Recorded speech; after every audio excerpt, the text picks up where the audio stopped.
अस्सलाम वालेकुम। हम कैम्ब्रिज ओ लेवल इकोनॉमिक्स की कंप्लीट वीडियो सीरीज़ के साथ आपके सामने हाजिर हैं। आज हम जो यूनिट देखने जा रहे हैं वो है मनी एंड बैंकिंग। थोड़ी डिटेल है, थोड़ा सा बड़ा है, लेकिन ये की कोशिश करते हैं इस एक लेक्चर में कितना हम कवर कर सकते हैं उसकी कोशिश करते हैं। फिर देखते हैं कि क्या हमें इसको ब्रेक करने की ज़रूरत पड़ेगी।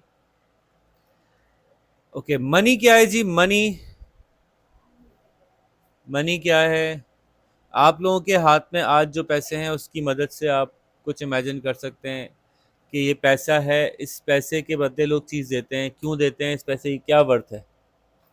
अगर मैं आपको सोने का एक टुकड़ा दूं, उस सोने के टुकड़े की वर्थ जो है वो 10 आटे की बोरियां हैं, तो एक बंदा 10 आटे की बोरियां देगा, सोने का टुकड़ा रख लेगा, सोने के टुकड़े से कुछ भी कर लेगा, किसी और जगह दे देगा, किसी और से कुछ और खरीद लेगा।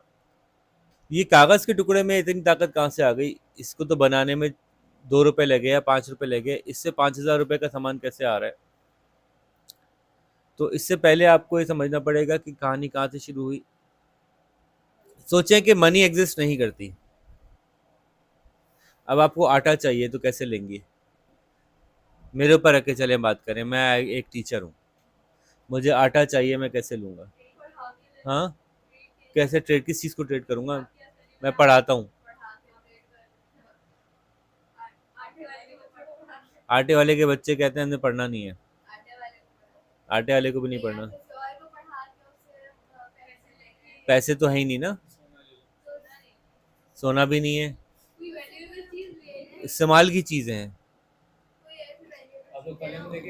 उससे जो है वो पहले मैं लूँ जूते, जूते लेके मैं आटे वाले को दूँ, उसको उसने कहा मुझे जूते भी नहीं चाहिए।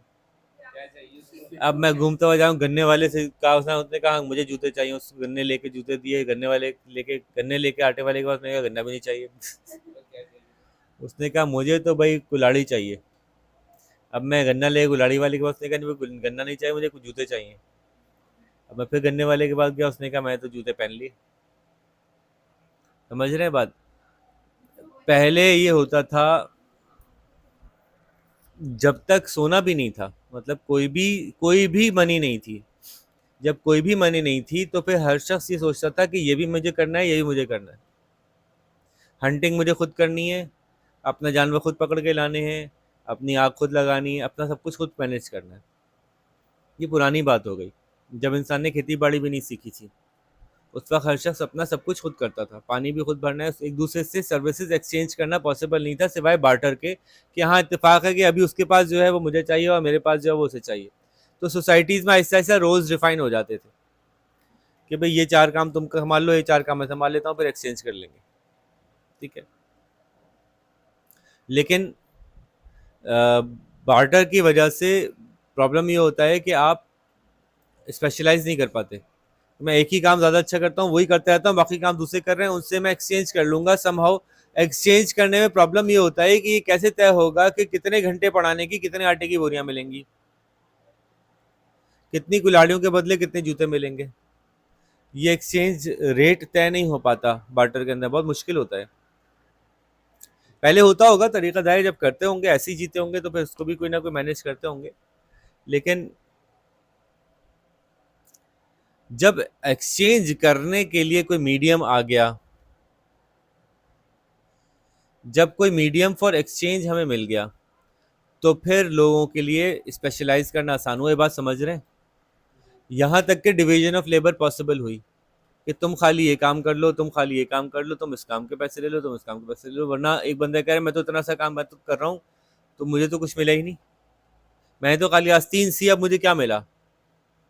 तो आस्तीन सीने के अलग पैसे मिल गए, पूरी कमीज सीने के अलग पैसे मिल गए। पैसों की बुनियाद पे आपकी मेहनत को जांचा जाने लगा। वो पैसे जो हैं वो कोई वैल्यूएबल चीज़ थी जिस पे सब एग्री थे कि हाँ ये वैल्यूएबल चीज़ है। दूसरा, वो पैसे जो थे उसकी क्या क्या खास बातें होनी चाहिए थी उसमें? क्या वो पैसा ऐसा होना चाहिए था कि आप अगर 1 घंटे काम करें तो आपको 50 लाख मिले? फिर संभालेंगे कहाँ? तो मैंने कहा पहली प्रॉपर्टी जो पैसे में होनी चाहिए थी, जब पैसा सेट कर रहे थे कोई चीज़ के, इसको पैसा बना लेते हैं, आज से सबा के नाखून को पैसा बना लेते हैं। वो काट काट के देती रहेगी, एक एक नाखून 1-1 करोड़ का होगा, है ना? इसमें मसला है ना, इसमें क्या मसला है? बहुत सारे लोगों को चाहिए, मिलेंगे नहीं, फिर दबा को चीर फाड़ के ले जाएंगे लोग, मुर्गी को ज़िबा कर देंगे, अंडा मिलेगा ही नहीं उनको। पैसे के लिए सबसे पहली चीज ये कि उस वो वैल्यूएबल हो, और सोसाइटी में सब लोग उसको वैल्यूएबल मानते हो, मेजॉरिटी उसको वैल्यूएबल मानती हो, नंबर एक। नंबर दो, साइज उसका मैनेजेबल हो। कोई भी चीज मनी बनेगी तो मनी बनने के लिए उसकी ये शराइत है। क्यों? अगर अब मैं कहूं कि भाई मेरे पास बहुत जबरदस्त मनी है, वो 1 लाख रुपए के बराबर है, उसका साइज इस घर के बराबर, अब उसको मैं कहाँ उठा के लेके जाऊंगा, उसको कहाँ रखूंगा, उसको कैसे मैनेज करूंगा? तो साइज स्मॉल होना चाहिए या मैनेजेबल होना चाहिए, जिस चीज को आप करेंसी बनाने जा रहे हैं, मनी बनाने जा रहे हैं, करेंसी नहीं, मनी बनाने जा रहे हैं। तीसरी बात उसके अंदर जो होनी चाहिए,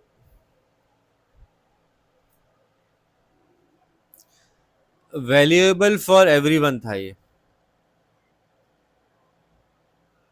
ठीक है।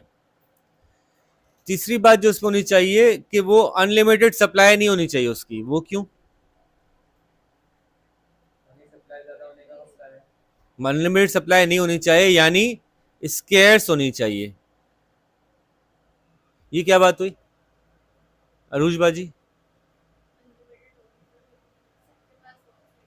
मैं, तुम मुझे जो है ना वो अपना घर भेज दो, मैं तुम्हें 10 किलो हवा दे दूंगा। आप क्या बोलेंगी कि 10 किलो हवा मेरे पास पहले से ही है, मुझे आपसे नहीं चाहिए, मेरे पास पहले से है। जो चीज़ अनलिमिटेड सप्लाई होती है वो सबके पास हो सकती है, वो किसी को वैल्यू में चाहिए ही नहीं, उसकी वैल्यू ही नहीं, लोगों ने उसको वैल्यूएबल ही नहीं समझते लोग, ठीक है। इसी तरह से जो स्मॉल इन साइज था ना, उसी की एक्सटेंशन में ये बात की जाएगी कि उसके मुख्तलिफ साइजेस अवेलेबल होने चाहिए, बिगर एंड स्मॉलर डोमिनियन में अवेलेबल होनी चाहिए। अब आपके पास सोना है, सोना जो है वो 10 ग्राम का ही मिल रहा है हर जगह, आपने कहा एक टॉफी दे दो, उसने कहा कि भाई 10 ग्राम सोने का तो पूरा स्टोर आएगा, टॉफी तो नहीं आएगी खाली। तो छोटा डोमिनियन भी होना चाहिए, बड़ा डोमिनियन भी होना चाहिए, big and small dominions currency के, या जो भी चीज आपकी मनी बनने जा रही है उसके बड़े और छोटे दोनों ऑप्शन होने चाहिए। तो पुराने जमाने में होता था ना कि गोल्ड होता था, फिर सिल्वर होता था, फिर कॉपर होता था, कॉपर होता था, फिर उससे भी नीचे होती थी चीजें, जैसे कि कुछ लोगों के यहाँ जमाने में, एक जमाने में कौड़ियां होती थी। कौड़ी क्या होती थी? वो सीपी होती थी। तो सीपी जो है वो बिल्कुल बहुत चाराने जैसी समझ लें, 1 पैसे जैसी, ठीक है। तो नहीं, चौथी बात यह है कि भाई मैंने एक एक महीना मेहनत की आपसे, एक चीज ले ली उस 1 महीने मेहनत के बदले। फॉर एग्जाम्पल मैंने आपसे जो है वो 1 किलो गंदम ले ली, या एक बोरी गंदम ले ली, 1 महीना आपके बच्चों को पढ़ाया, एक बोरी गंदम ले ली, ठीक है, और अब उसको मैं इस्तेमाल कर रहा हूँ।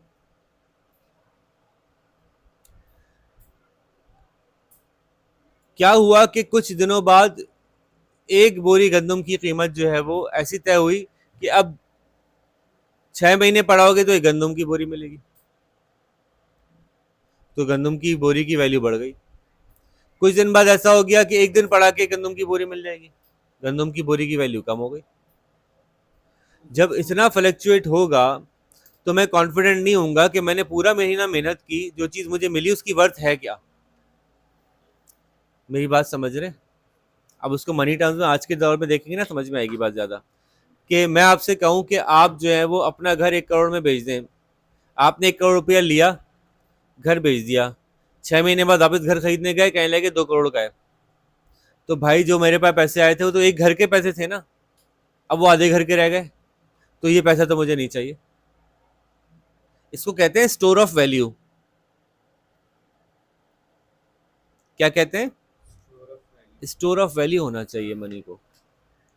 अगर मनी स्टोर ऑफ वैल्यू नहीं होगी तो लोगों का कॉन्फिडेंस नहीं होगा उसको रखने का। एक्सचेंज कर भी लें, जल्दी से उससे छुटकारा पाके कोई और चीज़ लेंगे, जैसे पाकिस्तान में है। पाकिस्तान में क्या लेते हैं लोग? डॉलर्स लेते हैं, क्योंकि पाकिस्तान की करेंसी बहुत जल्दी जल्दी उसकी वैल्यू गिर जाती है, स्टोर ऑफ वैल्यू नहीं रहती। एक घर बेच के सामान पैसे लेते हैं, थोड़े दिन बाद वापस घर ले जाते हैं, उसमें घर नहीं आता। एक गाड़ी बेच के पैसे लेते हैं, वापस गाड़ी ले जाते हैं, गाड़ी नहीं आती। स्टोर ऑफ वैल्यू होना चाहिए।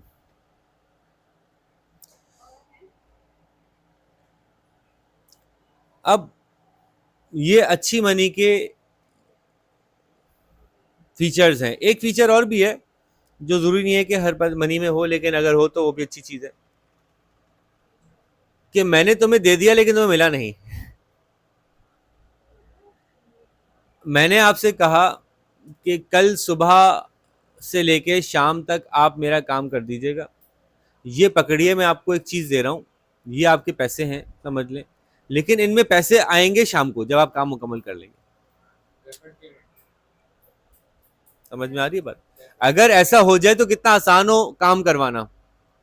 अगर कोई ऐसी मनी मौजूद हो कि मैं आपसे कहूं तुम सुबह से काम करना शुरू करो, आप बोले भाई मैं क्यों करूं, आप भाग जाओगे, काम दोगे, पैसे नहीं दोगे, कहूंगा ये लो पैसे पकड़ो हाथ में, लेकिन ये काबिल इस्तेमाल होंगे जब तुम काम पूरा कर लोगे, खुद ब खुद काबिल इस्तेमाल हो जाएंगे। तो कितना इजी एक्सचेंज हो गया। वरना पहले ही होता था ना, मैं आप पूरा काम मेरा करके दो, अब मैं पैसे दूंगा, मैं नहीं दिए तो जबकि इस केस में क्या हो रहा है कि मैं आपसे कह रहा हूं कि आप ये ले लो, अपने हाथ में पकड़ो, ये काबिल इस्तेमाल तब होंगे जब आप अपना काम पूरा कर लोगे। ठीक है, तो इसको कहते हैं मोड ऑफ डेफर्ड पेमेंट। तो आजकल आपको डेफर्ड पेमेंट के तौर पे क्या चीज मिलती है? नहीं, चेक। आपने कहा कि मैं 2 हफ्ते बाद का चेक आपको दे रहा हूं, आप ही कैश। डेफर्ड का मतलब होता है डिलेड पेमेंट, DEFFERED। अच्छा, खाली एफ है, DEFERRED, सॉरी।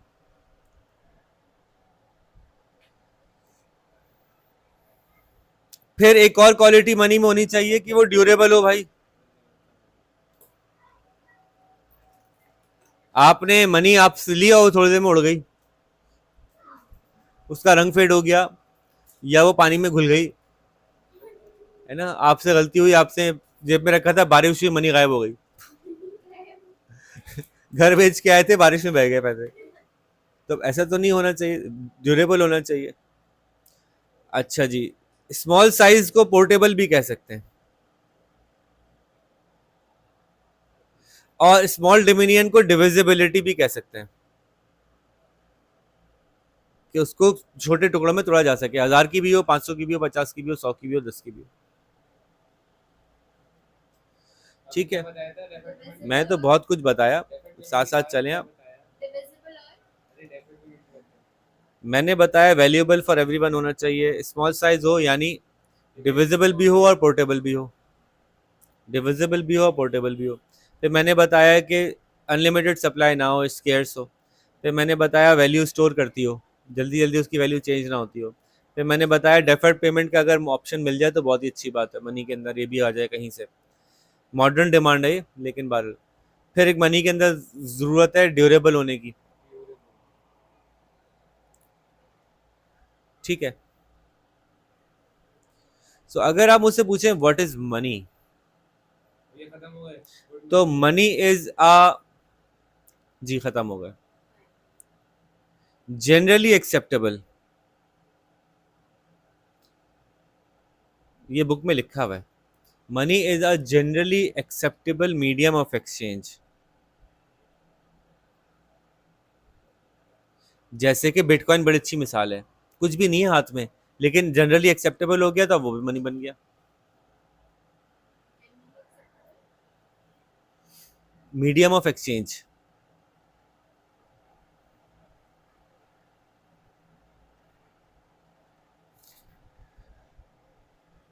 और अब मनी तो कोई भी चीज हो सकती है, इसका मतलब हुआ अगर हम दोनों ने इस पेंसिल पे एग्री कर लिया कि इस पेंसिल के मुताबिक कीमत तय करेंगे, तुम्हारा अबाया कितनी पेंसिलों का है? ये 2000 पेंसिलों का है। ठीक है, तो हमने अगर ये तय कर लिया कि मीडियम ऑफ एक्सचेंज के तौर पे पेंसिल यूज करेंगे तो मनी बन गई। लेकिन क्या इस मनी में स्टोर ऑफ वैल्यू है? क्या इस मनी में पोर्टेबिलिटी है? क्या इस मनी में डिविजिबिलिटी है? कुछ होंगी, कुछ नहीं होंगी। तो इसका मतलब है कि हर मनी में सब कुछ नहीं होता। जैसे हमने भी देखा कि हमारी मनी में स्टोर ऑफ वैल्यू नहीं है ना, वैल्यू चेंज हो जाती है हमारी मनी। तो हर मनी में सब कुछ नहीं होता, अच्छी मनी में सारी चीजें होनी चाहिए, ज्यादा से ज्यादा इनमें से चीजें कवर होनी चाहिए, लेकिन हर मनी में सब कुछ नहीं होगा। तो बहुत सारी मनीज हैं, मनी की बहुत सारी फॉर्म्स हैं। जैसे कि आपका क्रेडिट नोट भी एक मनी है ना। मैंने कहा कि यार ये लो लिख के ले लो, मैं तुम्हें पैसे दे दूंगा, तो अब आपके तौर पे एक मीडियम ऑफ एक्सचेंज के तौर पे आपके पास मौजूद है, आपने उसके बदले काम किया मेरा, वो लेके काम कर दिया आपने, फिर कुछ दिन बाद आपको चीज मिल जाएगी जो आपको चाहिए। कूपन, टोकन, ये सब मनी के तौर पे काम करते हैं। हर वो चीज जिसके अगेंस्ट आप कोई चीज खरीद रहे होते हैं वो मनी के तौर पे काम करती है, लेकिन अच्छी मनी की क्वालिटीज जो है वो ये होनी चाहिए जो मैंने आपके पास लिखवाई। ठीक है,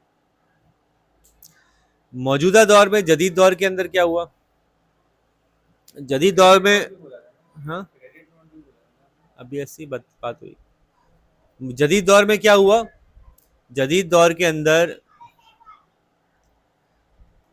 आज से कोई 100 साल पहले तक भी समझ लें कि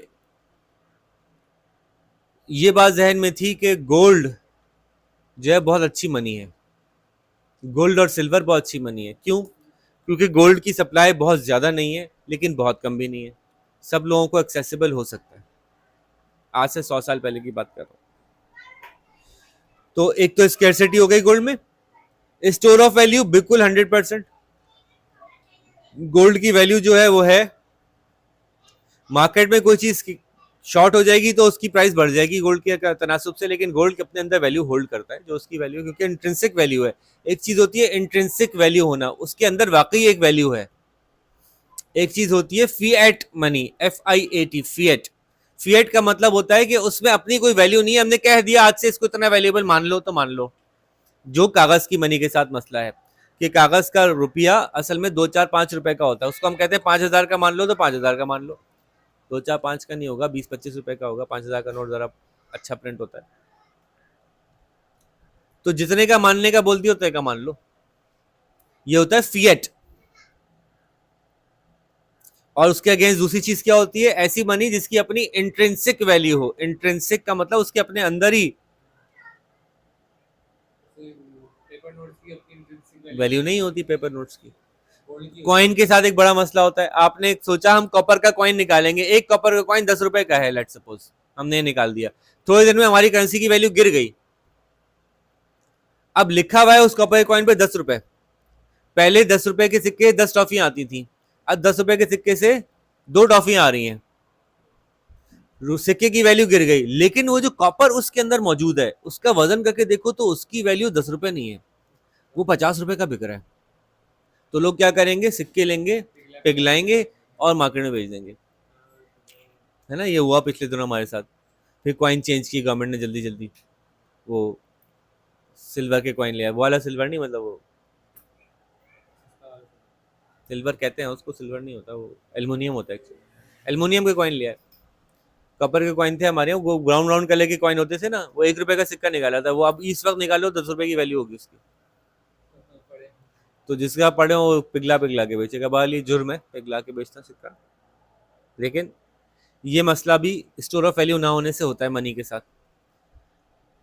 खैर, तो आजकल के दौर में क्या हुआ कि चूंकि सोना और चांदी बहुत सारा मौजूद था और बहुत सारे मुल्कों में जब जंग होती थी तो एक दूसरे का सोना चांदी भी उठा के ले आते थे, और उसमें काफ़ी फिर दूसरे मुल्क को प्रॉब्लम होती थी कि अब मुल्क चलाएं कैसे, लोगों को, लोग किसान हैं, खेती बाड़ी कर रहे हैं, उसको अपना गंदम बेचना, अब सोना कम है मुल्क में, तो कैसे चलाएं मुल्क, ये कॉन्सेप्ट उठाया गया काफ़ी। अच्छा, मैं बहुत शॉर्ट करके बता रहा हूँ, उससे बड़ी लंबी कहानी है, बहुत लंबी कहानी, सिर्फ इसी के ऊपर 6-8 घंटे बात हो सकती है कि हुआ क्या था। तो हम इसको बहुत मुख्तसर कर रहे हैं कि आपको कम से कम लिंक कर सकें कि क्या हुआ था। हुआ ये कि ये कहीं से सेट हो गया कि अपना सोना आप किसी जगह रखवा दो, सोने को लेकर ना घूमो, या सोना हर वक्त अवेलेबल नहीं है हर मुल्क के हर कोने में, सोना शॉर्ट है, सोने को एक जगह रखवा के सोने की जगह कहीं एक रसीदें ले लो, वो रसीदें चला लो। अब भाई फॉर एग्जांपल मैं कराची में बैठा हूँ, मैं सोने का ताजिर हूँ, मैंने आपसे सोना लिया, अपनी रसीद आपको पकड़ा दी, लो ये 1,000 रुपए की 500 रसीदें ले लो तुम्हारे सोने के बदले, जहाँ चाहो चलाओ। आप इस्लामाबाद गए, नहीं चल रही, वो कह रहे हैं भाई कौन फर्रुख भाई, हम नहीं जानते, हम क्यों चलाएं इनकी रसीदें, पता नहीं है पैसे दें या नहीं दें, पता नहीं इसके बदले सोना वापस करें या नहीं करें। तो फिर रसीदें उनकी चलती थी जो पूरे मुल्क में मशहूर होते थे, ठीक है, आहिस्ता आहिस्ता वो लोग जो लोगों से सोना रखते थे और उसके बदले रसीदें दे देते थे, वो लोग हुए जो बहुत पैसे वाले, बहुत मशहूर हो गए, आप ही के पैसे ले लेके, आप ही का सोना ले लेके बहुत मशहूर हो गए।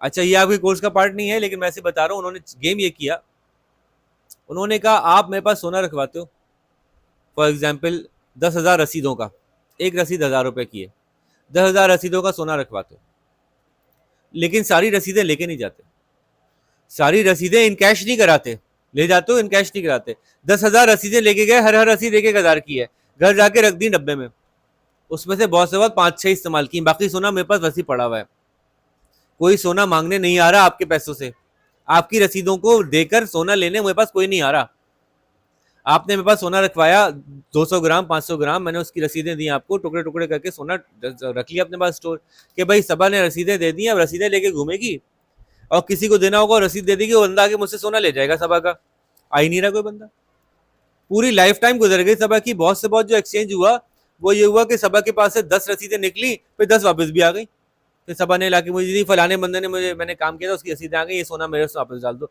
तो सबा का सोना कुछ ज्यादा कम नहीं हो रहा था, दूसरे बंदे ने रखवाया वो भी वैसे का वैसे पड़ा है, तीसरे बंदे ने रखवाया वैसे वैसे पड़ा है, सबा एक इन्वेस्टर है, कारोबारी है, एक तिजारत करने वाली है, एक मुलाजिम पेशा है, सबा एक इंडिविजुअल है, इंडिविजुअल्स के रखवाए हुए सोने की क्वांटिटी चेंज नहीं हो रही थी, थोड़ी सी रसीदें जाती थी, थोड़ा सा सोना यहाँ से निकल के दूसरे बंदे के अकाउंट में जाता था, थोड़े दिन में कोई काम करते थे फिर वापस इनके अकाउंट में आ जाता था, तो एक्चुअली लमसम जो उसकी अमाउंट थी मोस्ट ऑफ द टाइम्स नहीं चेंज हो रही होती थी, कुछ कुछ लोगों की होती थी, लेकिन ज्यादातर लोगों की अमाउंट चेंज नहीं होती थी, तो उन लोगों ने जो रसीदें बना के देते थे उन्होंने कहा कि मेरे पास लेट सपोज 1,00,000 रसीदें बनाने देने का सोना पड़ा हुआ है, 1,000 लोगों का सोना है, उसकी मैं 1,00,000 रसीदें बना के दे चुका, अगर ये रसीदें मांगने मुझसे आ गए तो मुझे देनी पड़ेंगी, ये सोना उनको देना पड़ेगा, मेरे पास अपने पैसे नहीं हैं, ये बात समझ रहे हैं, बड़ी इंपॉर्टेंट बात है, मेरे पास अपने पैसे नहीं हैं, मैंने आप सबसे सोना लिया,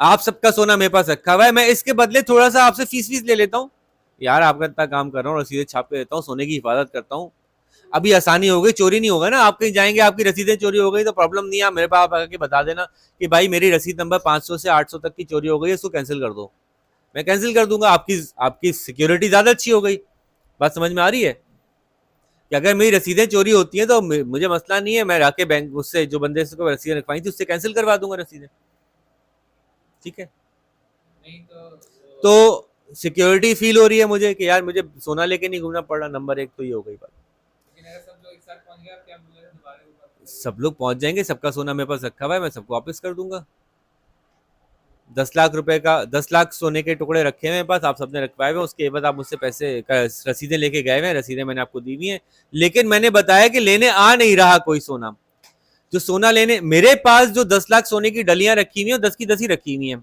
बहुत से बात हो रहा है कि ए का सोना निकाल के बी में रख देता हूँ, बी का निकाल के ए में रख देता हूँ, वापस यही घूम रहा हूँ, लेकिन मेरे पास से सोने की अमाउंट कम नहीं हो रही, ये बात समझ में आ गई तो मैं आगे बताऊंगा फिर, मेरे पास से सोने की अमाउंट कम नहीं हो रही, मेरा तो असल कारोबार था, मैं आपसे फीस ले रहा था, 10 लाख सोने की हिफाजत करने का की फीस ले रहा था, अचानक से मैंने कहा बात सुनो रुश, बीत जाना है, पैसे हैं नहीं है, ऐसा करो, ये इतना सोना रखा है, एक रसीद तुम एक्स्ट्रा ले लो, उरूस के पास सोना नहीं था, उरूस से कहा तुम मुझसे एक रसीद लो और इसको तुम मुझे 1 महीने में वापस करना, 10,000 की रसीद है, 11,000 वापस कर देना, लोन विद इंटरेस्ट, वो मेरे पैसे थे क्या जो मैंने उरूस को दिए, नहीं, हमारे पैसे। मुझे तो वापस करने थे, लेकिन मुझे पता है कि वापस लेने आएगा ही नहीं, आता ही नहीं है कोई, और इतने पड़े कोई आ भी गया तो थोड़ा सा 10 एक्सचेंज कर देंगे, मैंने उरूस से कहा मेरा तो कारोबार था सिर्फ उसकी हिफाजत करना, मैं उससे कहा दूसरों के पैसों से ये लोग कर्जा लो, और वो पैसे थे भी नहीं यहाँ पे, मतलब ये पैसे तो मेरे दूसरों को देने वाले रखे हैं, उनका हिसाब देना है मुझे, लेकिन मुझे पता है चूंकि लेने नहीं आ रहा तो मैं भी इसको दे देता हूँ, मैंने उरूस से कहा कि तुम ये पैसे पकड़ो, घूमो फिरो और 10,000 लेके 1,000 वापस एक्स्ट्रा कर देना, वो मैंने जेब में डाल ली, ठीक है, उसके बाद मैंने कहा भाई मेरे पास 10 लाख डलियां हैं, मैं 10 लाख दे देता हूँ आगे 1 महीने के नोटिस पे, और सब पे लोन पैसे कमाता हूँ, ठीक है, 10 लाख के अगेंस्ट 10 लाख का एक्स्ट्रा, वो लोगों का भी रखा हुआ है और लोगों को भी लोन दे दिया और फिर उस पर इंटरेस्ट भी कमा लिया, और इंटरेस्ट होने की फिर मैंने कहा जिसको मैंने पैसे दिए थे ना जिसको मैंने उरुष को 10,000 रुपए का नोट दिया था ना मैंने, उरुष ने जिसको दिया उसके पैसे पहले ही बैंक में पड़े थे, उसने मुझे लाके वो नोट दिया, तो एक्स के पैसे भी, एक्स का सोना भी मेरे ही बैंक में पड़ा था, उस वाई का सोना भी मेरे ही बैंक में पड़ा था, मैंने एक्स से उठा के वाई में रख दिया, अभी भी टोटल सम में कोई चेंज नहीं आया, मेरे पास उतना का उतना ही सोना पड़ा है, उरुष को देने के बाद, उरुष से खर्च करने के बाद भी मेरे पास तो सोना उतना ही पड़ा है। लेकिन जब वो वापस करेगी तो नहीं आ रहा मांगने ना, कोई वापस करने नहीं, हाँ जो वापस पैसे कर रही है तो उसके मुझे मेरे बेनिफिट बढ़ रहे हैं, तो आपको पैसे किस फॉर्म में वापस कर देगी? वो किसी गुड्स की फॉर्म में या किसी शक्ल में दे रही होगी। अभी तो गेम समझें कि मेरे पास जितने पड़े थे मैंने सबको एक्स्ट्रा दे दिए, अब मैं तो खरबा खरबपति हो गया, क्योंकि मैं समझ जा रहा हूँ कि ये मेरे पैसे हैं और मैं सबको लोन दे रहा हूँ। यहां तक पहुंची बात कि जिसको लोन दिया उससे भी पैसे पे कोई फर्क नहीं पड़ा, तो मेरे पास अगर 10 लाख डलियां थी, मैंने 20 लाख डलियों का लोन दे दिया, कोई मांगने थोड़ी आएगा, कोई मांगने थोड़ी आएगा, सोना कोई मांगने नहीं आएगा, वो वहीं से वहीं एक दूसरे को नोट एक्सचेंज करके समझेंगे कि पैसे एक्सचेंज हो गए। वही सोना पड़ा था मेरे पास, 10 लाख डलियों का सोना पड़ा था, मैंने लोन 20 लाख डलियों का दे दिया, कोई मुझसे सोना मांगने आया ही नहीं वापस। उसने उसको वो नोट पकड़ा है, उसने अब्दुल्ला को नोट पकड़ा है, अब्दुल्ला ने उसको नोट पकड़ा, उसने मुझे दिया, मैंने यहां से उठा के यहां रख दिया, क्योंकि वो एक का नोट सोना था, दूसरे को उसमें रख दिया, काम चल गया। पता चला कि मेरे पास जो सोना था वो 10 था और मैं लोन दे रहा था 100 का। तो आप पूरा मुल्क अगर जितने पैसे जमा कर रहा है, पूरा मुल्क जितना अमीर है, मैं उससे 10 टाइम्स अमीर हूं, एक बंदा पूरे मुल्क के जितने पैसे, जितना सोना मेरे पास रखा है, मैं उससे 10 टाइम्स अमीर हो गया। नुकसान क्या हो रहा है? आप सबने मिलके 10 लाख सोना रखवाया था, लेट सपोज पूरे मुल्क में 10 लाख गंदम की बोरियां थी, एक गंदम की बोरी की क्या कीमत हुई? एक सोने की डली। बात समझ आ रही है? और बस वो दो 10 एक लाख सोना रखवाया था, 10 लाख गंदम की बोरियां थी मुल्क में, एक गंदम की बोरी की कीमत, अगर सिर्फ गंदम ही होता, एक गंदम की कीमत हुई एक डली सोने का। अचानक से हर एक वो बंदा जिससे सोना रखवाया था उसके पास एक एक नोट था अपने सोने के अगेंस्ट, तो 10 लाख सोने रखवाए थे, 10 लाख नोट मौजूद थे, 10 लाख गंदम की बोरियां थी, तो लोगों को गंदम अपना स्टोर ऑफ वैल्यू मिल रहा था कि भाई मैंने रखवाया हुआ है, एक डली रखवाई हुई है या एक नोट है, एक नोट की मुझे एक गंदम मिल जाती है हमेशा। थोड़े दिन बाद बैंक ने जितना 10 लाख था, 10 लाख और नोट इशू कर दिए, अब गंदम तो नहीं बढ़ा, गंदम तो 10 लाख ही रहा, नोट कितने हो गए मार्केट में? 20 लाख। अब वो जिसने पहली दफा रखवाया था वो अपना नोट लेके पहुंचा, तो गंदम उसको कितने की पड़ी? 2 नोट की एक गंदम पड़ी। वो पता है क्या सोच रहा है? वो सोच रहा है मार्केट में गंदम शॉर्ट हो गई होगी, ओहो बड़ी महंगाई हो गई है, मार्केट में गंदम शॉर्ट हो गई, महंगाई हो गई है इसलिए महंगी पड़ रही है, क्या करें? एक्चुअली गंदम महंगी नहीं हुई, बल्कि उसने एक्स्ट्रा करेंसी इशू कर दी, उस करेंसी की वैल्यू गिर गई।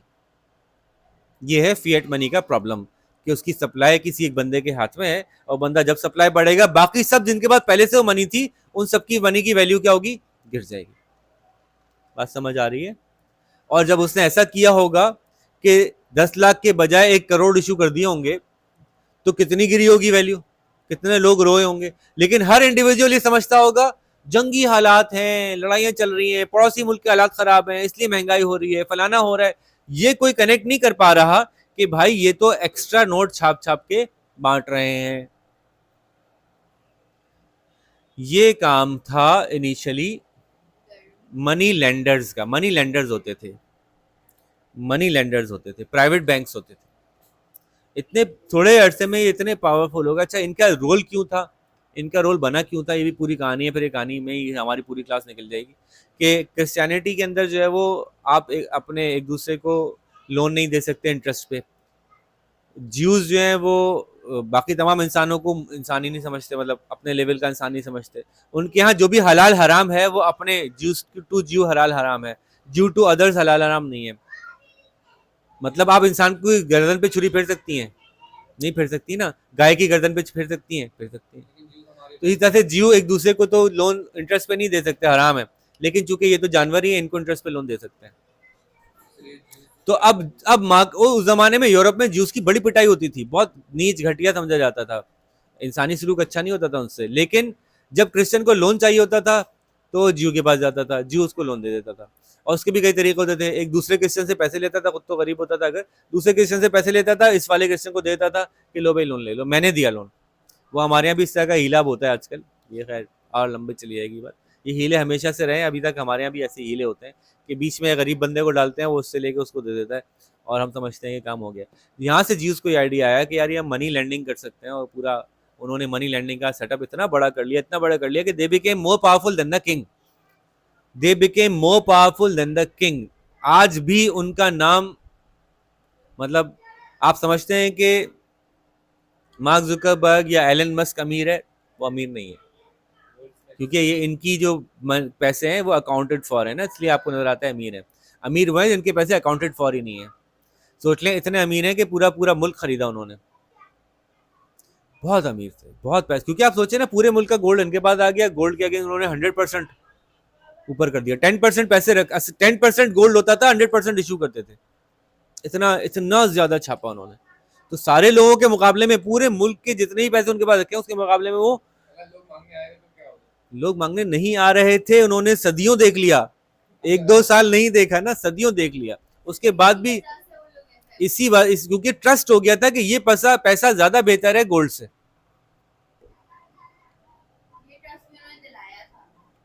तो आखिरकार इतने अमीर हो गए कि उन्होंने जो है वो पूरे पूरे बादशाहों को हिलाने शुरू कर दिया। इंग्लैंड के बादशाह ने बड़ा, एक ज़माने में इंग्लैंड के बादशाह को बहुत ठीक ठाक प्रॉब्लम हुआ कि ये तो हर काम में इनकी मर्जी, हर काम में अड़ा रहे हैं, तो हम पैसे नहीं देंगे, हम ये नहीं करेंगे, हम नहीं करेंगे। तो उसने क्या किया, उसने अपनी करेंसी निकाली, लकड़ी की करेंसी।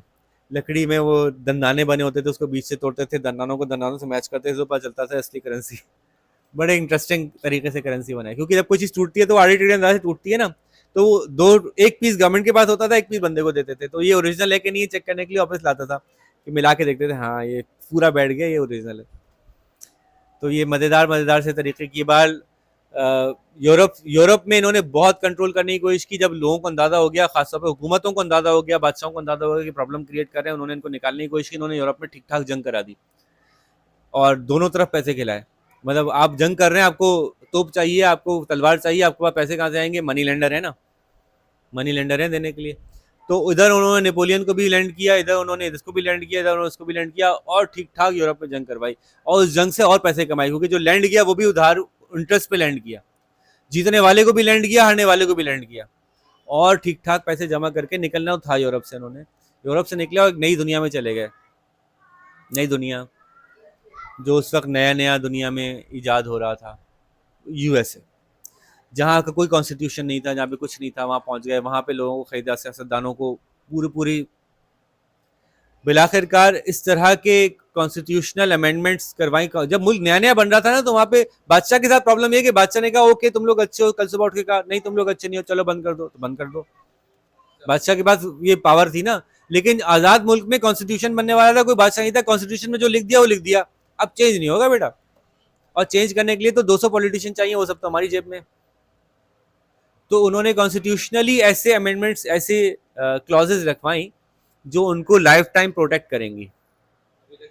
अभी तक कर रही हैं, और बिल्कुल लॉजिकल लगती है लोगों को। हाँ बिल्कुल ठीक बात है, ऐसा तो होना चाहिए। जैसे कि अमेरिका का फेडरल रिजर्व बैंक, पाकिस्तान का central bank of Pakistan, central bank, state bank of Pakistan. State bank of Pakistan किसके अंडर में आता है? फेडरल रिजर्व अमेरिका का जो है वो एक प्राइवेट एंटिटी है। प्राइवेट एंटिटी, नोट छापने की इजाज़त एक प्राइवेट एंटिटी को है वहाँ पे, और गवर्नमेंट को इजाज़त नहीं है। अजीब सी बात लगती है ना, उनको ठीक लगता है कि नहीं बिल्कुल सही है, ऐसे ही तो होना चाहिए, इसमें क्या मसला, ऐसे तो होता है। तो इतना सारे सदियों से वो चल हो गया ना, सदियों से एक चीज़ चलती चली आ रही है, तो वो नॉर्मलाइज हो जाती है। तो बहरहाल ऐसा ऐसा इस मनी की कॉन्सेप्ट की तरफ मैं आपको ला रहा हूँ कि मनी करेंसी नोट में कैसे आई। ये ऐसे आई कि ये मनी लेंडर्स ने, मनी चेंजर्स ने ये शुरू किया। बड़े बड़े नाम है, रॉथस्चाइल्ड एक खानदान है, गोल्डस्मिथ एक खानदान है। गोल्डस्मिथ तो बहुत मशहूर खानदान है, आप लोगों को पता ही होगा। आप लोगों के हरदिल अजीज, आप लोगों के हरदिल अजीज लीडर जो हैं, उनकी जो शादी हुई थी गोल्डस्मिथ्स में हुई थी। इसी वजह से बड़ी कॉन्स्पिरेसीज बनी थी ना, कि ऐसा नॉर्मल यहूदियों में भी शादी नहीं की, शादी भी की तो उनमें जाके की जो बिल्कुल ही। बहरहाल ये कॉन्स्पिरेसी तो कॉन्स्पिरेसी होती है, इंसान सोचता रहे, असल हकीकत तो अल्लाह अल्लाह बेहतर जानते हैं। तो किसी पर इल्ज़ाम नहीं लगाना चाहिए जब तक आपके पास सबूत ना हो, बुरी बात होती है। क्या पता उसने कन्वर्ट कर लिया हो, मुसलमान हो गया हो, तो फिर हम वो ये भी कह सकते हैं ना कि हाँ भाई इतने बड़े यहूदियों के उनको मुसलमान करके लाया मैं, ठीक है। तो बहरहाल लेकिन ये है कि मतलब मिली तो वही मिली दुनिया में, शादी करने को, तो ये लोगों ने बड़ा इल्ज़ाम लगाया था। और gold Smiths were the largest, one of the largest. अमीर तरीन लोगों को। अमीर तरीन होना अब काफ़ी नहीं रहा, बहुत मामूली बात हो गई। हर चीज़ की ओनरशिप उनके पास है, पॉलिटिशियंस, मीडिया, सब कुछ को वो, मतलब वो ये जो रेस है ना इनकी, जुकरबर्ग और ये और वो, इन सब की रेस से बियॉन्ड है खानदान, अनअकाउंटेड फॉर मनी है। सोना तो रखते ही नहीं है, नोट रखते हैं, सोना तो कहीं और होता है। अच्छा, फिर पूरी दुनिया में आ, ये वर्ल्ड वॉर 1 हुई, वर्ल्ड वॉर 2 हुई, यूनाइटेड नेशंस बन गई, मुल्क आज़ाद। पहले मुल्कों की इतनी बड़ी बाउंड्रीज नहीं होती थी, इस तरह की बाउंड्रीज नहीं होती थी, एक मुल्क से दूसरे मुल्क ट्रैवल कर सकते थे लोग। करेंसीज के अंदर गोल्ड का बड़ा हाथ होता था, सोने के सिक्के होते थे, चांदी के सिक्के होते थे। मनी लेंडर्स के होने के बावजूद हुकूमतों में सोने चांदी के सिक्के चलते थे। मनी लेंडर्स ने जब कुछ वर्ल्ड वॉर 2 के बाद मुल्क अलग अलग प्रॉपर मुल्क बन गए, और वहां पे बादशाहों के बजाय हुकूमतें आ गई, सियासी हुकूमतें आ गई, और उन्होंने जो है वो करेंसी को जोर लगाया पूरी दुनिया में कि पूरी दुनिया में करेंसी जो है वो गोल्ड की ना चले, बल्कि सब लोग अपनी अपनी पेपर करेंसी इशू करो। इसी के ऊपर सबका इत्तेफाक हुआ कि हाँ भाई इसमें फ़ायदा है, इसमें बहुत फ़ायदा है, इसमें बहुत फ़ायदा है। सोने में करेंसी इशू करने में बहुत मुश्किलात होती हैं, बहुत प्रॉब्लम्स होती हैं, पेपर करेंसी में बहुत फ़ायदा है, बहुत आसानी है। इसका तरीक़ाकार ये होगा कि हर मुल्क का सेंट्रल बैंक अपने मुल्क का सोना अपने पास रखेगा, और उसके अगेंस्ट जितना सोना होगा उतने नोट दे देगा, जितना सोना होगा उतना ही नोट देगा। तो ये भी प्रॉब्लम है। थोड़े दिन में हुकूमत का पैसे कम होते थे तो थोड़े ज़्यादा नोट दे देता था, चलो भाई हुकूमत को दे दो, फिर सब गरीब हो जाते थे। वो हुकूमत को पैसे दे रहे हैं और इधर सब गरीब हो रहे हैं, क्योंकि सबके पैसे कम हो रहे हैं। फिर उसके बाद जब हुकूमतों को पैसे और चाहिए होते थे तो अमेरिका ने एक ऑप्शन दिया सबको कि भाई दुनिया में सबसे ज़्यादा सोना किसके पास, मेरे पास, और मुझे सारा सोना और मिल रहा है, मैं सब दुनिया से और ठीक ठाक अमाउंट में अमेरिका ने सोना खरीदा। सबसे पहले तो अमेरिकन से ही खरीदा। अमेरिका में अमेरिकन को सोना रखना जुर्म करार दे दिया, जिसके पास जो सोना है वो जमा कराओ, सोने के अगेंस्ट हमसे डॉलर लेके जाओ, सोना जमा करो। अपने मुल्क में पहले सोने का अंबार जमा किया, सिवाय गोल्ड रिंग के, और कोई जो कि शादी मैरिज रिंग होती थी इनकी, उसके अलावा किसी के पास सोना रखने की इजाजत नहीं थी। इससे क्या हुआ, इनके पास एक बड़ा स्टॉक पाइल जमा हो गया। हमारे पास देखो, हमारे पास कितना सोना है, तुम्हारे मुल्कों में सोना ही नहीं है। अब तुम्हें अगर और पैसे छापने हैं, सोना तो है नहीं, कैसे छापोगे? हमारे पास इतना सोना है, इतना सोना है, इतने पैसे छाप लिए हमने, लेकिन जरूरत नहीं उन पैसों की हमें। हमारे मुल्क में जितनी करेंसी आ गई ना, इतना सोना, इतनी करेंसी, इसकी हमें जरूरत, हमारा मुल्क तो बहुत अच्छा चल रहा है। ऐसा करो, तुम अब सोना तो तुम्हारे पास है नहीं, तो हमारी करेंसी अपने बैंक में रख के उसके अगेंस्ट छाप दो, हमारी करेंसी में वापस करना, हमसे सोना ले लेना। Our currency is as good as gold. तो फिर दुनिया भर में, और ये क्यों हुआ? क्योंकि अमेरिका एक बड़ा ट्रेडिंग पार्टनर बन गया था। लोग क्यों एक्सेप्ट कर रहे थे? अमेरिका ने अपने लोगों को बनाया भेड़ बकरी कि तुम लोग सिर्फ चारा चरो, दुनिया भर के उगाने वाले यहाँ आके बेचेंगे, इतना खाओ कि लोग कहें कि यार यहाँ बेच के मजा आ जाता है। आज तक अगर कोई कहता है ना कोई मार्केट है ना, अगर कोई मार्केट है तो वो अमेरिका है। फिर चाइना ने अब उसको फॉलो किया कि चाइना ने भी कंज्यूमरिज्म को पुश किया, लेकिन वो हद तक नहीं कर सकते, वहाँ अभी भी रिलीजियस इंडिया भी है। नहीं कर सकते उसका मुकाबला भाई, नहीं कर सकते। आपकी आपके नोन है ना, मतलब लोगों के पास iPhone 1 से iPhone 14 15 तक मौजूद है, सारे के सारे। जब आता है फट फट उठा के ले लेते हैं, पिछले वाले अगर तो उठा के रख देते हैं। कंज्यूमरिज्म का जो लेवल है ना, वहां पे लोगों ने अपनी जिंदगी की इनकम्स आगे 10 10 20 20 25 25 साल की पहले से ही खा ली हैं। 25 साल बाद जो कमाना है वो आज ही खा चुके हैं। तो डेट क्राइसिस इतने बड़े बड़े वहां पे, हुकूमत भी ऐसी चल रही है, हुकूमत भी है वहां पे, अमेरिका की हुकूमत भी ऐसी चल रही है कि अपने आगे वाले 20 25 साल खा चुकी है वो, जो उसने कमाने हैं पैसे, टैक्सों में आने हैं, इसमें आने, पहले ही खा चुके हैं वो, मनी लेंडर से लोन ले लेके पहले ही कंज्यूम कर चुके हैं। तो ये पूरी सोसाइटी इतनी कंज्यूमर बेस्ड सोसाइटी बनाई कि पूरी दुनिया वहां से ट्रेड करने लगी। यार इनको बेचो, इनको इनके पेट्रोल इतना खर्च करते हैं, ये गाड़ी खड़ी है दबा दब पेट्रोल, बड़े बड़े इंजन बना रहे हैं, खर्च करने के शौकीन है, इनको बेचो, हर चीज इनको बेचो। तो दुनिया भर से ट्रेड इनके पास हुई, तो ट्रेड के बदले हमें क्या दोगे? तुम हमें दे रहे हो बहुत सारा ऑयल, हम ऑयल इस्तेमाल कर रहे हैं, उसके बदले में तुम्हें क्या दें? सोना तो नहीं दे सकते, हमारा बहुत सोना है, बहुत सोना बहुत है, लेकिन बहुत हमारा अपना सोना है, हम नहीं सोना नहीं दे सकते। ऐसा कहो सोने के बदले हमारा डॉलर रखो ना, उसके बदले सोने का प्रॉमिस है ना, $1 दो, सोना वापस ले लो जब जरूरत पड़े, मसला हो तो ले लेना, वरना अपने बैंक में रखना। तुम समझो सोना ही रखा हुआ, उसके अगेंस्ट करेंसी छापते रहो अपनी, तुम्हें क्या मसला है? तो लोगों ने कहा बात तो ठीक है, बड़े ऑनरेबल लोग हैं, जबरदस्त लोग हैं, इनकी इनकी करेंसी रख लो, उसके अगेंस्ट छाप लो। सोना नहीं भी आया तो क्या हुआ, पहले वरना ट्रेड होती थी तो state bank to state bank सोना ट्रांसफर होता था।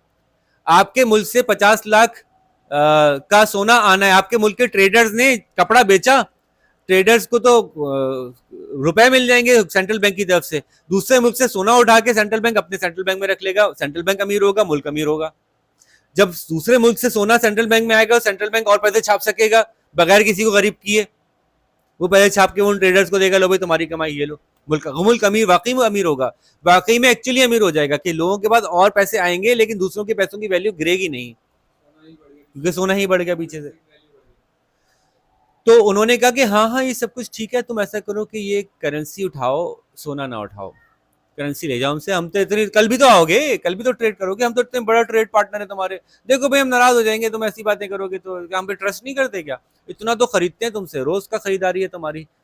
ठीक है, ये वाली सारी बातें हुई, आखिरकार दुनिया भर के मुल्कों ने एग्री किया कि हम तुमसे सोने के बजाय डॉलर ले लेंगे।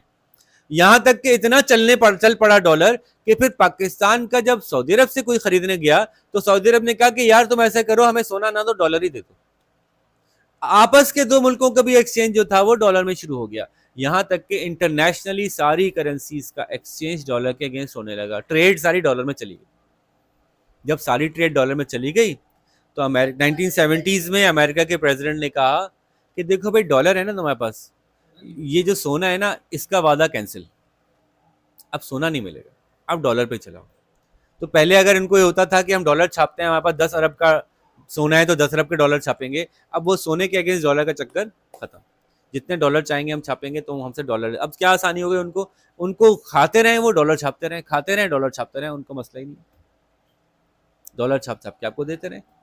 अब उनको अपने लिए मेहनत करने की जरूरत नहीं है, डॉलर छापने खाली, लॉजिकली ये समझ में आ रही है ना बात। बाहर जा रहे हैं ना डॉलर, उनके यहाँ तो सप्लाई नहीं बढ़ रही, बाहर जा रहे उनका सामान आ रहा है।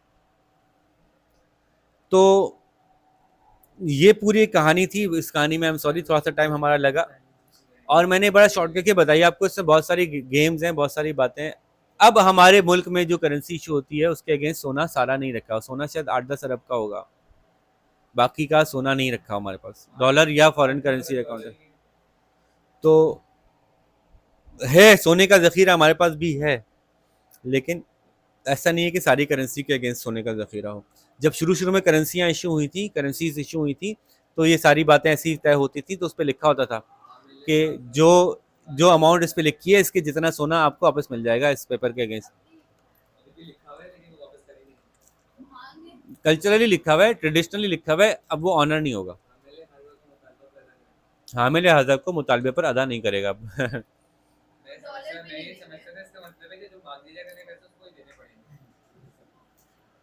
डॉलर पे भी पहले लिखा होता था, अब गालिबन डॉलर पे लिखा भी नहीं होता शायद, गालिबन मुझे सही से याद नहीं, पहले डॉलर पे भी लिखा होता था।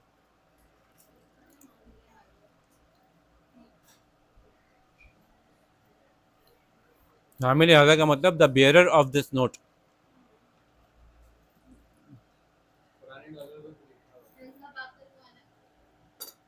थे। तो जनाब तो जनाब वापस आ जाएं,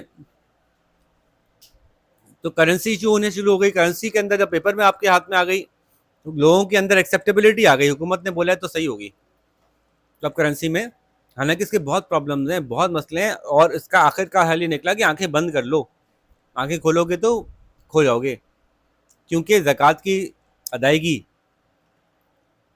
अदायगी किस चीज़ से होगी, इससे से मसले खड़े हो गए थे, क्या ये असल समन है या नहीं है। ये बहुत बड़े बड़े प्रॉब्लम्स शरई खड़े हो गए थे इसकी वजह से, जिसके ऊपर बहुत बड़ी कॉन्फ्रेंस हुई थी जिसमें दुनिया भर के उलमा ने शिरकत की थी, और नतीजा नहीं निकाल सके थे। इतनी प्रॉब्लमेटिक है ये प्रॉब्लम है ना, इतना बड़ा मसला है, आसान नहीं है इसको हल करना, बहुत बड़ा गेम है। तो आखिर में आंखें बंद ही कर लेंगे भाई, जो जैसा कर रहा है फिलहाल वैसे चला लो, कोई बात। तो अभी भी कुछ उलमा के नज़दीक पैसे से ज़कात अदा नहीं होती।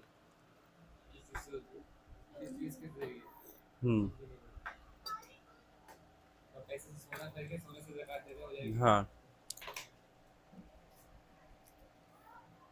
ठीक है, बात समझ में आ गई। तो बड़ी मैंने आपको पूरी तफसील बताई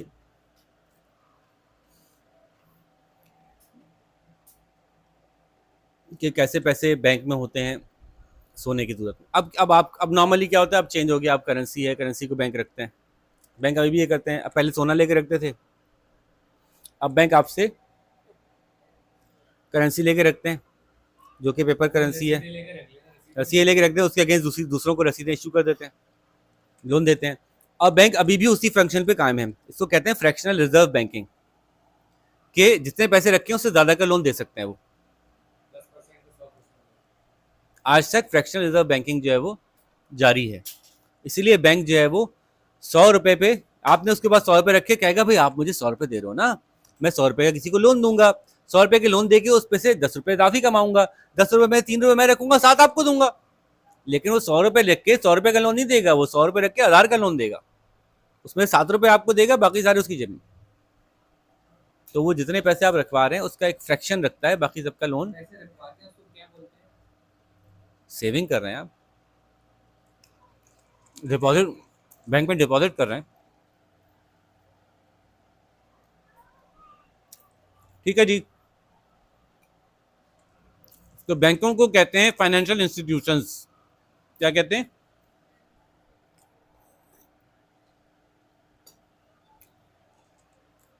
फाइनेंशियल इंस्टीट्यूशन जो है वो आपसे पैसे लेता है। और आपसे पैसे क्यों लेता है? कि आप बैंक को कर्जा दे दो, उस कर्जे के अगेंस्ट बैंक आपको पैसे पे करता है, और आपसे लिए पैसों को बैंक आगे कर्जा देता है, और उनसे बैंक पैसे लेता है। इन दोनों के रेट के डिफरेंस को कहते हैं स्प्रेड का डिफरेंस। इसको स्प्रेड कहते हैं बैंक का।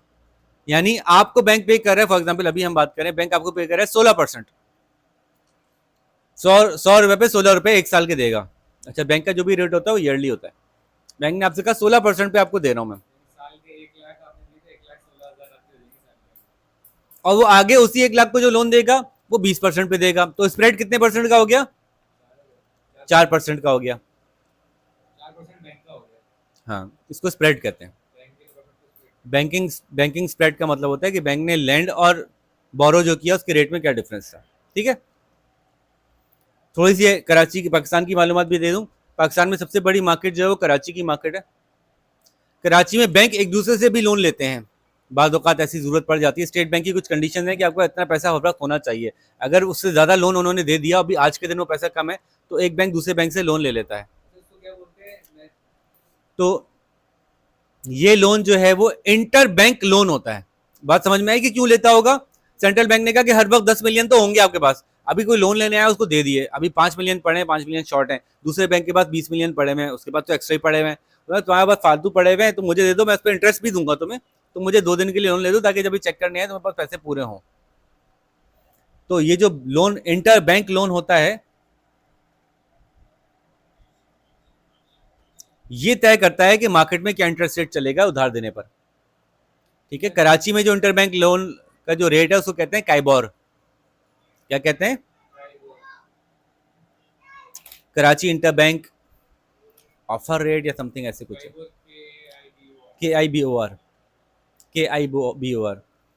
तो जब आप किसी बैंक से गाड़ी लेने जाएंगे ना, तो आपको क्या कहेगा, काइबोर +2 पे दूंगा, काइबोर +3 पे दूंगा। क्या मतलब हुआ कि काइबोर तो वो अमाउंट है जो मुझे देनी पड़ेगी अगर मैं किसी बैंक से लोन लेता हूँ, एक बैंक दूसरे बैंक से, उसके ऊपर मैं स्प्रेड अपना इतना रखूंगा। काइबोर +3, काइबोर +4, काइबोर +5 ये चल रहा होता है। तो ये टेक्निकली डेफिनेशन बता रहा था कि काइबोर क्या होता है, कराची का इंटर बैंक रेट। ठीक है, बात समझ में आ गई? क्या बैंक आपसे चार्ज करता है, आपको पैसे आपसे लेता है तो आपको पे करता है? मजे मजे की देखें गेम है। बैंक आपसे पैसे लेता है, आपके पैसे को आगे देता है, उस बंदे से इंटरेस्ट चार्ज करता है, आपको इंटरेस्ट पे करता है, बीच में अपना स्प्रेड रखता है। समझ में आ गई? लेकिन आपसे पैसे लेने के बाद आपके पैसे अपने बैंक में रखने पे आपसे एक सर्विस चार्जेस भी लेता है। बैंक के सर्विस चार्जेस भी होते हैं। किस किस चीज के होते हैं? चेकबुक इशू की है, इसके चार्जेस होंगे।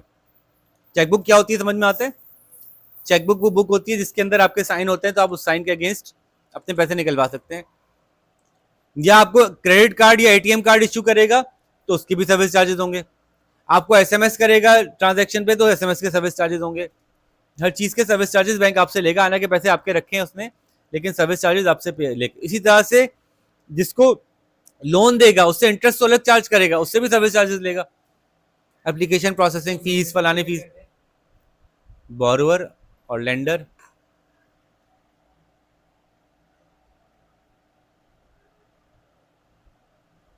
अब बैंक किस किस चीज के पैसे चार्ज कर सकते हैं, मैं ऐसी मिसाल के तौर पे देता हूं। आपके मीज़ान बैंक में पैसे पड़े, मीज़ान बैंक से निकालेंगे, मीज़ान बैंक पैसे चार्ज नहीं करेगा। मीज़ान बैंक में पैसे पड़े यूनाइटेड बैंक से निकालेंगे, मीज़ान बैंक उससे 15 रुपए काट लेगा। यूबीएल मीज़ान बैंक से 15 रुपए लेगा कि हमारे एटीएम से निकाले पैसे। तो एटीएम से automatic teller machine, ATM teller कहते हैं पैसे गिन के देने वाले को, ऑटोमेटिक टेलर मशीन से आपने पैसे निकाले, आप उससे उस पर चार्ज काट सकता है बैंक। और क्या क्या है, फॉरेन करेंसी एक्सचेंज में पैसे काट लेता है। फॉर एग्जाम्पल डॉलर मेरे पास आए, यूट्यूब पे मैंने चैनल बनाया हुआ है, उस पर से मेरे डॉलर $100 आए। पाकिस्तान में रेट चल रहा है $1 जो है 280 का है फॉर एग्जाम्पल, बैंक मुझे 270 देगा, 10 काट लेगा कि मैंने आपकी करेंसी एक्सचेंज करके दी, उसके सर्विस चार्जेस। और बैंक जो है वो आपको सर्विस ऑफर करता है कि अगर आपको किसी कंपनी के शेयर खरीदने हैं हमारे थ्रू खरीद लें, आईपीओ के ऑप्शंस आते रहते हैं, उसकी भी सर्विस चार्जेस ले लेगा बैंक आपसे। फिर बैंक आपसे कहता है कि अगर आप अपनी कोई गाड़ी हमसे खरीदवा रहे हैं हम आपको इंश्योरेंस भी करके दे देते हैं, उसके चार्जेस भी हम लेते हैं। बाज बैंक लेते हैं, बाज बैंक उसको ऑफर के तौर पे देते हैं कि इंश्योरेंस चार्जेस हम आपसे नहीं ले रहे, क्या याद करेंगे, ठीक है। फिर बैंक जो है आपको उधार खर्चा करने के नोट्स, कोई इंस्ट्रूमेंट्स देता है। एक चीज होती है डेबिट कार्ड। डेबिट कार्ड क्या है, इलेक्ट्रॉनिकली एक अकाउंट से दूसरे अकाउंट में पैसे ट्रांसफर करने का एक कार्ड है, लेकिन वो पैसे आपके अकाउंट में भी होते हैं, वही पैसे आगे ट्रांसफर होते हैं। अगर आपके अकाउंट में पैसे नहीं होंगे तो पैसे आगे ट्रांसफर नहीं होंगे। लेकिन एक चीज होती है क्रेडिट कार्ड, कि आपके अकाउंट में पैसे हों या पैसे ना हो, आप किसी और के अकाउंट में ट्रांसफर कर सकते हैं उधार।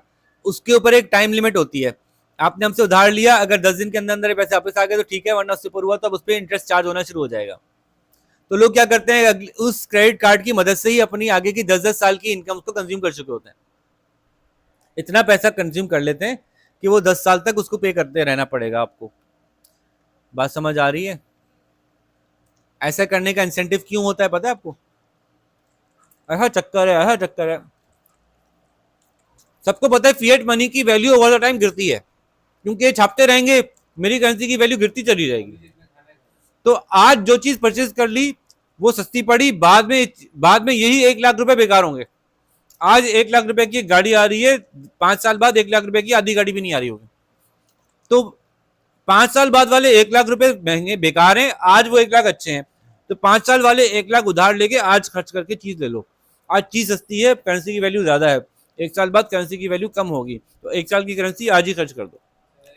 इसी साइकिल ने आपको मजबूर किया कि आप क्या करें, लोन लें। आपके लोन लेने की वजह से ही करेंसी स्प्रेड हो रही है, फिएट मनी मल्टीपल टाइम्स छप रही है। तो आपकी अपने इसी सोच की वजह से कहीं मेरे पैसे की वैल्यू ना गिर जाए, आपने आगे का लोन ले लिया और गिर गई पैसे की वैल्यू। पूरी सोसाइटी इसीलिए लोन का इंसेंटिव है। सर ये 129 वाला पेज है, इस पे देखिए ये वाला जो केस है, मैं पूरा कोर्स कंप्लीट करा दूं फिर आप मुझसे पूछिएगा अलग से, तभी तो मैं अपने तौर पे समझाता जा रहा हूँ, जो जो इंपॉर्टेंट कॉन्सेप्ट्स हैं वो क्लियर कर लूँ, फिर बीच में केस स्टडीज़ को मैं एंगेज करता रहूँगा। ठीक है, तो बैंक के काम ये होते हैं कि बैंक जो है वो टेलीफोन और इंटरनेट बैंकिंग सर्विस देता है, क्रेडिट कार्ड इशू करता है, बड़ी बड़ी कंपनीज को लोन देता है, एलसी खोलता है। एलसी क्या होती है पता है आपको? Letter of credit, international trade में इस्तेमाल होती है, बैंक के बगैर नहीं होगी। ये क्या होती है? फॉर एग्जाम्पल मैं अमेरिका को कपड़े बेचने जा रहा हूं, $10 लाख के कपड़े बेच रहा हूं, मैं यहां से जहाज पे चढ़ा दूंगा, अमेरिका के साहिल पे उतर जाएंगे और उससे मुझे पैसे नहीं दिए तो अगर मैं वो वापस भी ले आया तो मेरा खर्चा इतना हो गया भाई, मैं अब थोड़ी वापस ला सकता हूं उसको। अच्छा दूसरा कर लेते हैं, उस बंदे ने मुझे पाकिस्तान में पैसे भिजवा दिए और मेरा यहां से जहाज ही नहीं चला, तो वो क्या पाकिस्तान आएगा लड़ने के लिए? किससे लड़ेगा, कहाँ लड़ेगा? फेडरल ब्यूरो, दस्तगीर कौन से कहाँ घूमेगा, जावेद न्यारी पे बैठ के नारी खाएगा, क्या करेगा? अमेरिका से आके कैसे लड़ेगा हमसे? तो इस काम में बीच में इंटरनेशनल फाइनेंशियल इंस्टीट्यूशंस इन्वॉल्व होते हैं। इंटरनेशनल रेप्यूटेशन का बैंक जो कि किसी मुल्क के सेंट्रल बैंक से ऑथराइज होता है, जिसकी सेंट्रल बैंक गारंटी लेता है, वो बैंक है। अमेरिका का एक सेंट्रल बैंक से गारंटीड बैंक ने मुझसे कहा कि देखो तुम्हारे इस बंदे ने जो तुमसे कपड़ा मंगा रहा है ये $10 लाख मेरे अकाउंट में रख के फ्रीज कर दिए हैं और ये तुम्हारे नाम पे हुए हैं। उसने सामान आके खुद चेक कर लिया था तुम्हारे मुल्क में कि सामान ओके है, उसकी सील के साथ जहाज पे चढ़ा है और इंश्योर्ड भी है। अब जैसे ही ये सामान हमारे मुल्क पे उतरेगा यहां तुम्हें ट्रांसफर हो जाएंगे बस, ये हम गारंटी करते हैं। एलसी का क्या मतलब इसको होता कहते हैं लेटर ऑफ क्रेडिट इशू करना। है? ठीक है, तो ये एलसी का बिजनेस भी बैंक करता है। बड़े बड़े बैंक जो सेंट्रल बैंक से ऑथराइज होते हैं ये वो करते हैं। मुझे नहीं पता, मैं बुक से नहीं पढ़ा रहा। ठीक है, क्या पैसे छापना किसी भी बैंक की कोई इजाजत होती है? पैसे छापने की, पैसे छापने की इजाजत सिर्फ सेंट्रल बैंक को होती है। तो बैंकों की किस्में कौन कौन सी होती हैं? एक कमर्शियल बैंक होता है, कॉमन बैंक, जो भी आपने देखे हैं सारे बैंक कमर्शियल बैंक की नजर आते होंगे आपको। इसका काम है लोगों से लोन लेना, आगे लोगों को लोन देना, अकाउंट खुलवाना, डिपॉजिट करवाना और लोगों को क्रेडिट देना मुख्तलिफ चीजें खरीदने के लिए लोन के तौर पर। ठीक है, इसके कामों में जो है वो डिपॉजिट लेता है, सेविंग के तौर पे पैसे लेता है, आगे लोन देता है, पर्सनल लोन देता है, कमर्शियल लोन देता है, बैंक बिजनेसेस को लोन देता है, शेयर्स खरीदने बेचने में हेल्प करता है, इंश्योरेंस प्रोवाइड करता है, पेंशन के फंड्स प्रोवाइड करने में हेल्प करता है कि आपके पैसे जमा करता रहेगा, जमा करता रहेगा, जमा करता रहेगा, फिर रिटायरमेंट के बाद वापस करेगा। आगे ठीक है, और आपको फाइनेंशियल प्लानिंग में हेल्प करता है, एक्सचेंज रेट करेंसी को करेंसी एक्सचेंज करने में भी हेल्प करता है। आप डॉलर लेके चले जाएं आपको रुपये मिल जाएगा। ये कमर्शियल बैंक के छोटे छोटे से काम है। क्रेडिट यूनियन हर कमर्शियल बैंक का सेंट्रल बैंक में एक अकाउंट होता है। अच्छा, इसके अलावा भी और भी कुछ बैंक्स की किस्में हैं। एक है हमारा इस्लामिक बैंक। 140 इस्लामिक बैंक के पूरे कॉन्सेप्ट टोटली डिफरेंट हैं कमर्शियल बैंक से, तो मैं आपको ब्रेक के बाद बताऊंगा इंशाल्लाह। क्रेडिट यूनियन क्या होता उसके अलावा जो इन्होंने आपकी बुक में जो बैंकों की किस्में यूज हुई हुई हैं मैं बता देता हूँ। जैसे कि माइक्रो फाइनेंस बैंक होते हैं। माइक्रो फाइनेंस बैंक क्या होते हैं? वो बने ही इसलिए होते हैं कि वो छोटे छोटे लोन देंगे छोटी कंपनी, क्योंकि अक्सर बैंक क्या करते हैं, कमर्शियल बैंक तो देखेगा ना कि मैं उसको लोन दूं जहां से ज्यादा इंटरेस्ट आए, उसको लोन दूं जहां से रिटर्न की ज्यादा पॉसिबिलिटीज हो। माइक्रो फाइनेंस में रिटर्न में नुकसान के भी चांसेस बहुत होते हैं। छोटा कारोबार है, चला ही नहीं, तो फिर गवर्नमेंट उनको इंसेंटिव देती है अलग से कि अगर आपका पैसा नहीं रिकवर हुआ तो हम आपको दे देंगे पैसा। तो इस तरह से स्पेशलाइज्ड बैंक्स होते हैं माइक्रो फाइनेंस बैंक। जैसे कि हमारे फर्स्ट वुमेन बैंक था, माइक्रो फाइनेंस बैंक था, ज़राई तरक्याती बैंक था, माइक्रो फाइनेंस बैंक था। इस तरह के मुख्तलिफ नामों से माइक्रो फाइनेंस, माइक्रो का मतलब छोटे पैसे देने वाला, 2 लाख 4 लाख का लोन देने वाला। इसी तरह से एक बैंक होता है जो कि आपका इन्वेस्टमेंट बैंक होता है, वो बड़े लोन्स दे रहा होता है, वो इन बड़े बड़े प्लेयर्स में ही खेल रहा होता है, कमर्शियल स्मॉल कस्टमर्स के साथ उसकी डीलिंग नहीं होती। या ऐसी ऑर्गेनाइजेशन होती है जो कुछ खास लोगों को लोन देने के लिए बनी होती है कि पैसे हमारे पास सेव करो, हम आप लोगों को लोन देंगे। वो प्रॉपर बैंक नहीं होता, तो इसको आप कहते हैं क्रेडिट यूनियंस। जैसे कि हम 5 लोगों ने मिलकर पैसे जमा किए, अपनी यूनियन बना ली, बैंक नहीं है, पब्लिक को नहीं इशू कर रहे, पब्लिक से फंड नहीं ले रहे, पब्लिक को लोन नहीं दे रहे। हम 5 लोगों ने मेंबरशिप ली, इसमें 5 लोगों ने 10-10 लाख रुपए डाले। हमने कहा जिसको भी पैसे चाहिए होंगे उसको लोन दे देना, आपस में, आपस में एक दूसरे के फायदे के लिए हमने, इसलिए हमारी टर्म्स भी आसान होंगी। आपस में मेंबर्स है ना हम, तो यार ऐसे करो, सबा को बैंक लोन दे रहा है तो 20% पे दे रहा है, 10% पे दो यार, अपने बंदे हैं, अपने ऑपरेशंस भी लिमिटेड है इसके। तो ये क्रेडिट यूनियंस होती हैं, और ये 5-10 लोगों की नहीं बनी होती, इसमें 20-20 30-30 लाख लोग भी होते हैं क्रेडिट यूनियंस के अंदर। पाकिस्तान में ऐसा क्रेडिट यूनियंस का कॉन्सेप्ट नहीं है, ये सारे इंटरनेशनल कॉन्सेप्ट हैं, तो बहरहाल मैं आपको बता रहा हूँ। क्रेडिट यूनियंस होती हैं, म्यूचुअल सोसाइटीज होती हैं। इस्लामिक बैंक इसमें आई है, उसमें नहीं आ गई। इस्लामिक बैंक तो इसलिए आ गया कि अब इंटरनेशनल हो गया ना इस्लामिक बैंक का मसला।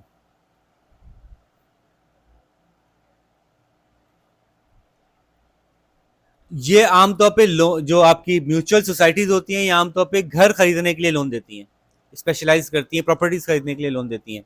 और इसमें इन्वेस्टर इन्वेस्ट करते हैं, पैसे डाल के रखते हैं कि जिसको घर लेना हो तो उसमें से ले ले, और उसको घर के लोन के लिए हम पैसे देंगे और बिल्डिंग के पैसे पेपर हम रख लेंगे।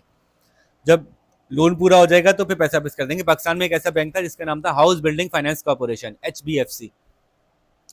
तो वो सिर्फ घरों के लोन के लिए बैंक बना हुआ था, आपके पेपर रख लेता था, आपको लोन दे देता था, उसमें स्पेशलाइज करता था वो। ठीक है, तो मुख्तलिफ तरह के बैंक होते हैं। इन सारे बैंक्स को लाइसेंस देता है कौन? Central bank, federal bank, state bank, जो भी नाम है आपका, वो इन बैंकों को चेक करता है, इनकी फिजिबिलिटी चेक करता है, इनसे कुछ पैसे लेके अपने पास रखता है, कि इतने पैसे आप मेरे पास डिपॉजिट करें ताकि आप बैंकिंग कर रहे हो तो इंश्योर करें कि पैसे आपके ख़त्म ना हो जाए। तो सेंट्रल बैंक का क्या काम होता है?